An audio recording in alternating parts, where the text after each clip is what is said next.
জন্য গরমকালে ঝটপট একটি পেট ঠান্ডা রাখার শরবত। শরবত বানানোর জন্য তালপাটালি গুড়, তার সাথে একটা পাতিলেবু, জল, আর কোনো কিছুরই প্রয়োজন পড়বে না। প্রথমে একটি পাত্রের মধ্যে 4-5 কাপ জল নিয়ে নেব। তার মধ্যে ভিজিয়ে দেব তালপাটালি গুড়টা। একটু নাড়াচাড়া করব। 5 থেকে 6 মিনিট গুড়টাকে রেখে দেব যাতে সম্পূর্ণভাবে গলে যায়।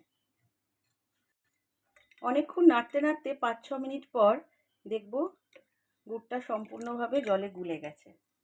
দেখুন ছোট্ট মতন একটা খালি পড়ে রয়েছে, সেটাও ধীরে ধীরে মিশে যাবে।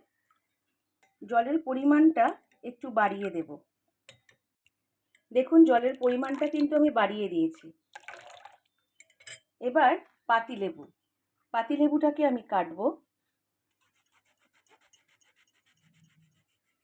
আর পাতিলেবুটা এর মধ্যে চিপে দেব।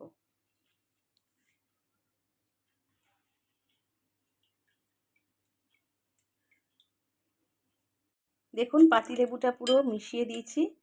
শরবত কিন্তু আমাদের রেডি হয়ে গেছে। এতে আলগা করে কোনো নুন লাগবে না, কিছুই লাগবে না। শুধু মিষ্টি শরবত কোনো বাচ্চারা নাও খেতে পারে, তাই লেবুটা একটু স্বাদ বাড়ানোর জন্য। প্রচণ্ড টেস্টি, পেট ঠান্ডা রাখার জন্য গরমকালে স্কুল থেকে এসে বা ধরুন খেলতে যাওয়ার আগে, অথবা ঘুম থেকে উঠে খালি পেটে পেট ঠান্ডা রাখার জন্য এই শরবতটা খুবই উপকারী। শরবতটা আমি ঢেলে দিলাম বাচ্চাদেরকে সার্ভ করব বলে। পুরো সুগারকেন জুসের মতন খেতে রেডি হয়ে গেল আমাদের হেলদি একটা ড্রিঙ্কস।